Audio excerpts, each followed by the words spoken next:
Hey, it's Matt, your average gamer, and today we're going to talk about a way to become a powerful strength faith build very early in the game. Now, the first thing we want to do is pick either the samurai class or the bandit class. I'm going for the samurai class here though because I don't want the extra arcane. There's going to be an early game rune farm in this and a very powerful strength faith build to start Elden Ring. And we're going to start here at Gatefront and head south to the Aguil Lake North site of Grace. I'm going to update you with each clip as far as the map and everything, so you'll be updated there. I'll show the map and I think pretty much all of them, so we'll keep it up to date, but also try to keep the video not overly long because we're getting into an awesome rune farm to level up quickly, and that's why we're going to face this NPC invader here and see patches after. At the end, I'll show the map, but this is in the ravine in the Aguil Lake. There's a little like river or ravine rather that goes up, and we're just outside Murkwater Cave. We're killing him really quickly, and we're going to run from him initially while trying to do a little bit of damage because we're going to get a hunter summon that's automatic to help with him because we're base level. He can be a little bit challenging because he does do fast bleed build up. Don't be concerned with that though. If you have to dodge him, dodge a whole bunch and wait for the help that's inevitably coming, and when it does, you'll be able to beat him shortly, and then after we beat him, we'll be able to enter Murkwater Cave, which is ultimately our goal, because we want to see patches for this, because he has gold pickled foul foot, and that's part of how we're going to do this early game rune farm and become very, very powerful really early. Now that we're in Murkwater Cave or heading in there, we're going to fight Patches real quick, but we're going to let him surrender. At about half health, roughly, he'll surrender, and we're going to forgive and forget, and then we're going to end up buying some gold pickle foul foot. I'll show that all here. As far as Patches goes, he's not too difficult. My suggestion would be to run up to him and attack him initially because he's going to do that acid spray mist thing, and it gives him a good opening, gives you a good opening to attack him, get some damage in, and maybe even get a bleed proc with the samurai sword, or if you chose the bandit class, the dagger there. Either one has bleed on them, and it can end him very quickly. He's very, very easy to fight. Shouldn't be too much of a challenge there. And here we are, we're going to talk to him, and you do have to refresh the area. You have to go back to the previous site of Grace, and after going back to that previous site of Grace, reload the area or rest at it, come back to Patches, and he'll become a merchant. I don't know if he becomes a merchant if you don't forgive him. I always hit forgive and forget.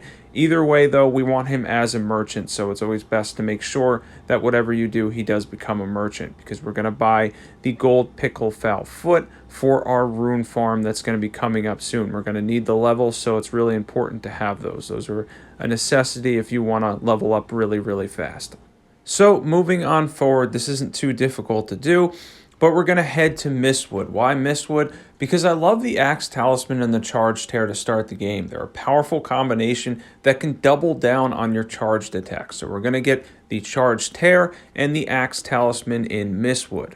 And the weapon we're going for is the Golden Halberd. Why the Golden Halberd? Because it's a very good early strength faith based weapon that can help us a lot. It has a lot of damage. It has really high AR. We're going to talk about it a little bit more later, but its AR eventually is comparable to like colossal weapons with a faster and more convenient moveset. It really is one of the best early game weapons, and for a strength faith build, it's fantastic. Now in Mistwood, as you can tell, I showed on the map, we went for the Charged Tear, and this is the Axe Talisman. Don't mess with the Rune Bear that's above here. You don't want to mess with him. He's definitely a little bit dangerous at lower levels. So grab the Axe Talisman, and then we'll head out of there. So now that we have both those two awesome items to give us a talisman or a talisman slot, along with something to put in the Wondrous Physic, we're going to grab that here at the Third Church of Marika. Now, this church has the physic here, and then afterwards, and by the way, at Patches, you can take the transporter trap, or you can just travel to Mistwood. It's not that far, but if you take the transporter trap, it actually puts you there, and then you can go right to the church. And then behind the church, there's these spirit springs. And we're going to take these spirit springs up to Caelid, because we're going to Caelid to see the dragon, the giant dragon that's in Caelid there, because we're going to use him to farm runes and get us some early levels that makes this game a lot easier. And it's a great way to start out, and it still works in patch 1.08. I'm going to show you everything and how exactly to do it upcoming here. First things first is Rot View Balcony. That's what we want to set our eyes on here. Now, this NPC invader, if you stay to the left, you'll get invaded by Anastasia, who drops the Holy Scorpion Charm, I believe. That could be of use to us because the weapon we're going to use. But for the purpose of this video and for people that are new, stay to the right when you go up here. Avoid her. You don't want to get invaded at base level if you don't have to. And then we'll go back and fight her at a different time.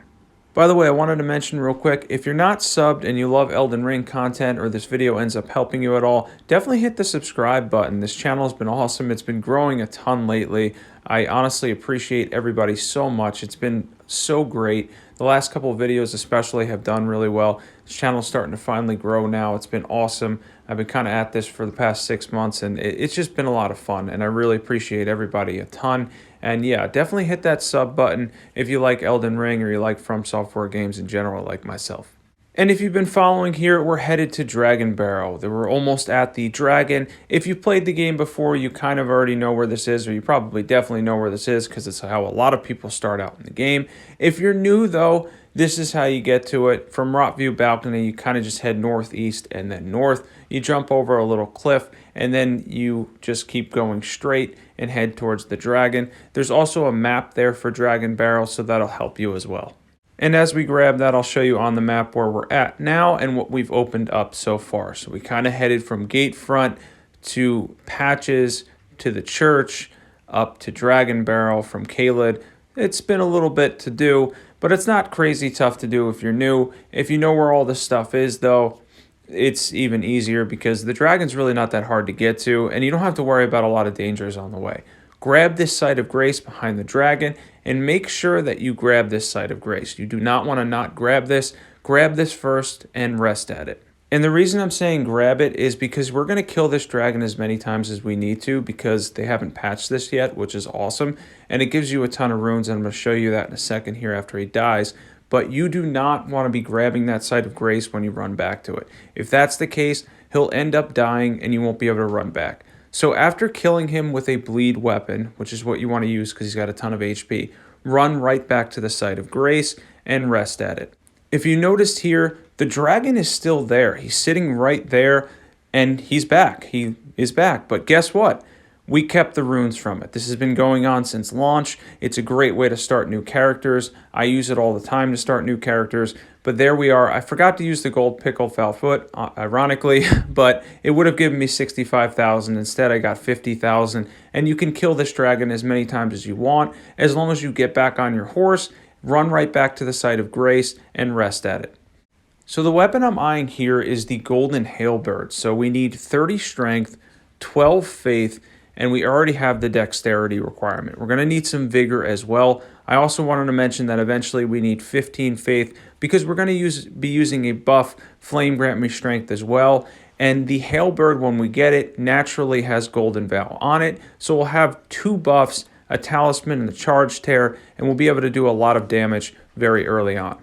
And the second time I decided to let the dragon die after using a gold pickled foul foot because personally I don't need any more levels. But if you want to continue to kill this dragon, you can kill him over and over again. I'm going to leave another video in the description below on how to do this even faster. I was able to get to, I think, close to level 50 in just 31 minutes.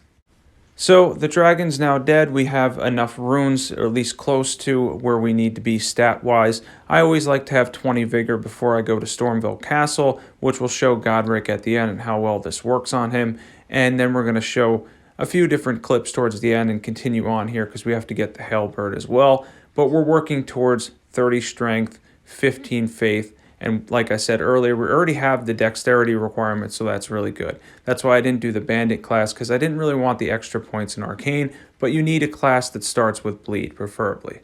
So we're going to go back here real quick to Ronnie at the original church, because she's going to give us spirit summons, and on top of that, we have to fight the tree sentinel that's outside, because we want the golden halberd, and we want a strength faith weapon early that's powerful, and the golden halberd is exactly that. And go back and rest at the site of grace, and as far as the tree sentinel goes, we're going to fight him now. Now the tree sentinel can be a little bit difficult, especially early on, but if you got 20 vigor, a couple of flasks, I also should have mentioned to start with a golden seed. That's really helpful. I always start with the golden seed for the extra flask, and then use your summons in the beginning here, and then you're just going to have to take him on. I got him on the second try. I might have mentioned that already. He did kill me on the first try with 2 of his slams in a row, but he can be kind of difficult. He has a high range, but once you get him down, you get an excellent weapon in the Golden Halberd. This thing is fantastic, has a great moveset, and it naturally has Golden Vow, which is a buff on it that boosts our attack and our defense. Last but not least is Flame Grant Me Strength. Now, Flame Grant Me Strength will stack with Golden Vow and give us an extra 20% physical damage. You get that in Fort Gale or Fort Goal. I think it's Fort Gale, as far as I know. I'm not great with the pronunciation on things sometimes, but yeah, you go around up here. You're going to go in between these 2 carriages. You're going to grab Flame Grant Me Strength and then safely get back to the Site of Grace, and I'm going to show you on the map exactly where this is. And then we're going to go rest at that Site of Grace safely. By the way, you can also farm a little bit of runes here if you need anything extra. The dogs will attack the guys. The same thing at Redmane Castle happens, and you can kind of just sit there and get some extra runes. It's actually really good if you want like an early rune farm where you can kind of just relax and not have to do anything. I think each time it gives you about 2,000. And there we have it on the map there. That's where we were. And now we're going back to get the finger seal because we need a seal which you can purchase at the round table hold to use Flame Grant Me Strength. That way we can use both buffs and get, I think, somewhere in the realm of a 30 to 35% physical damage boost, along with, I think the Halberds is like 12% additional defense as well. So that's going to be really helpful for us. Extremely strong, and Strength Faith just gets stronger as the game goes on. It's a fantastic early weapon. I'm showing on the map here where to get it to +1. There's a Somber Smithing Stone 1 right here by the lake. Show it on the map right there, just so we can get this upgraded to +1, get a little more AR out of it, and make use of its high damage. Again, this is a weapon that has probably close to colossal AR by the end. I think it hits 800 and something attack rating, so that's fantastic. That's some serious damage out of this thing. And there we're going to get it to +1, and as you can tell, it has a very good attack already. I mean, it really is fantastic. It's got the holy damage, high base physical damage, does a little bit of poise damage, but poise was nerfed like across the board on the last patch. The main thing that got hit was posture damage, so everything I think does a little bit less for the most part. It was a big patch for posture damage as far as that goes. We have Golden Vow, and then we have the R1, and then we have the charged R2. You can block, and then of course the running R1 is very useful, and then the running R2 gives a horizontal slash. Now on Godric, how much damage we can do. We're using Golden Vow and Flame Grant Me Strength before we go in the arena. Of course, Golden Vow is on the weapon, the Halberd itself, and then Flame Grant Me Strength we're going to throw on top that for a big physical damage boost. And I believe we hit him for around 400 to 500 damage each time with the charged R2. And if you're going for Strength Faith, it's really an awesome option too, because Strength Faith down the road is really powerful. So there's going to be a lot of weapons that open up for you. And this is a very good early one that can take on the majority of the early and mid-game bosses. Does a lot of damage, does some posture damage. And it kind of hits like a truck for Halberd. As far as the AR goes, it's definitely comparable to Colossal Weapons. It hits very hard. It's very powerful. Even at +1, you can see the damage with the charged R2 goes, since we have the Talisman and the charged tier rather. And yeah, it's absolutely awesome. I love this weapon. I always have. It's a great weapon to start with. Now, Godric's not so tough, obviously. I just wanted to show one fight, and he's a really good example because you can get a lot of the charged R2s on him. As far as Margit goes, you can beat him up with this as well and get some posture, maybe at least one posture break on him. But at the same time, he's a little more erratic and he hits quicker, so I like the R1 there. As far as Godric goes, though, gotta go for that charged R2, and then we get the posture break there for some more damage. This thing is really fantastic. It's an awesome early weapon. I'm a big Strength Faith person. They're the main two things that I like in Elden Ring. I do all kinds of builds on my channel, but as far as Strength Faith goes, it's definitely an awesome build that can start out powerful and then just continue to be powerful. Strength Faith is fantastic in Elden Ring, and it's just awesome. I hope this video helped you guys out. I hope the Dragon Rune Farm thing is good info if you didn't know that. And definitely hit the subscribe button if you love overpowered PvE builds. There's a ton of great PvE builds on my channel. Thanks for watching, everybody, and I'll catch you guys there.